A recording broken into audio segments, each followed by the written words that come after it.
नमस्कार, आप देख रही हैं आपका अपना मोक्ष चैनल, जहां पर मैं प्रिया पांडे आप सभी का धर्म कर्म से जुड़ी बातों में स्वागत करती हूं। आज हम बात करेंगे कि मुसलमान औरतें आखिरकार क्यों बुर्का पहनती हैं और अपने चेहरे को ढककर चलती हैं, और उनके लिए शुक्रवार का दिन इतना खास क्यों होता है। क्या कनेक्शन है मुसलमान का रामायण से, हिंदू धर्म से, सनातन से। दोस्तों, इस वीडियो को आखिर तक जरूर देखिएगा, जहां पर मैं आपको एक बहुत ही महत्वपूर्ण जानकारी देने जा रही हूं। दोस्तों, रामायण में सभी राक्षसों का वध हुआ, लेकिन शूर्पणखा का वध नहीं हुआ। उसकी नाक और कान काटकर छोड़ दिया गया था। वह कपड़े से अपने चेहरे को छुपाकर हमेशा रहती थी। रावण के मर जाने के बाद वह अपने पति के साथ शुक्राचार्य के पास गई और जंगल में उनके आश्रम में रहने लगी। राक्षसों का वंश खत्म ना हो, इसलिए शुक्राचार्य ने शिव की आराधना की। शिव ने अपना स्वरूप शिवलिंग शुक्राचार्य को देकर कहा कि जिस दिन कोई वैष्णव इस पर गंगा जल चढ़ा देगा, उस दिन राक्षसों का नाश हो जाएगा। उस आत्मलिंग को शुक्राचार्य ने वैष्णव मतलब हिंदुओं से दूर रेगिस्तान में स्थापित किया, जो आज के डेट में अरब में मक्का मदीना के नाम से जाना जाता है और मौजूद भी है। शूर्पणखा, जो उस समय चेहरा ढककर रहती थी, वो परंपरा को उसके बच्चों ने पूरा निभाया। आज भी मुस्लिम औरतें चेहरा ढकी रहती हैं।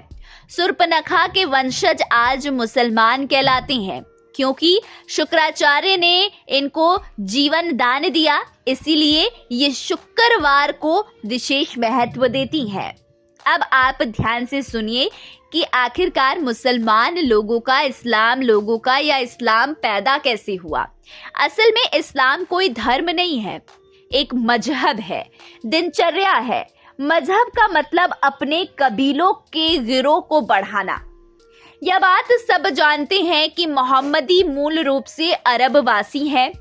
अरब देशों में सिर्फ रेगिस्तान पाया जाता है, वहाँ जंगल नहीं है, पेड़ नहीं है, इसीलिए वहां मरने के बाद जलाने के लिए लकड़ी नहीं होने की वजह से जमीन में ही दफन कर दिया जाता था। रेगिस्तान में हरियाली नहीं होती, ऐसे में रेगिस्तान में हरा चटक रंग देखकर इंसान चला आता है, जो कि सूचक का काम करता था।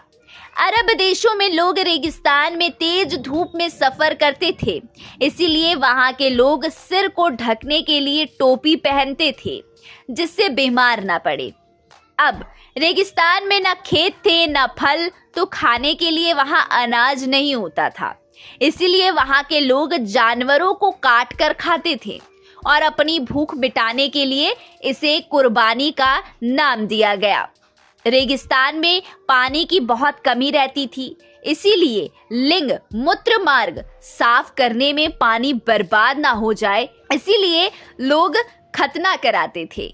सब लोग एक ही कबीले के खाना बदोश होते थे, इसीलिए आपस में भाई बहन की निगाह कर लेते थे। रेगिस्तान में मूर्ति बनाने को मिट्टी मिलती नहीं थी, इसीलिए मूर्ति पूजा नहीं करते थे। खाना बदोश जीवन होने से एक जगह से दूसरी जगह जाना पड़ता था, इसीलिए कम बर्तन रखते थे और एक थाली में 5 लोग खाते थे। कबीले की अधिक से अधिक संख्या बढ़े, इसीलिए हर एक को 4 बीवी रखने की इजाजत दी। इस्लाम में कोई धर्म नहीं, मात्र एक कबीला है और इसके नियम असल में इनकी दिनचर्या है। इस्लाम की सच्चाई, अजमेर के ख्वाजा मोइनुद्दीन चिश्ती को 90 लाख हिंदुओं को इस्लाम में लाने का गौरव प्राप्त है। मोइनुद्दीन चिश्ती ने ही मोहम्मद गोरी को भारत लूटने के लिए उकसाया और आमंत्रित किया था।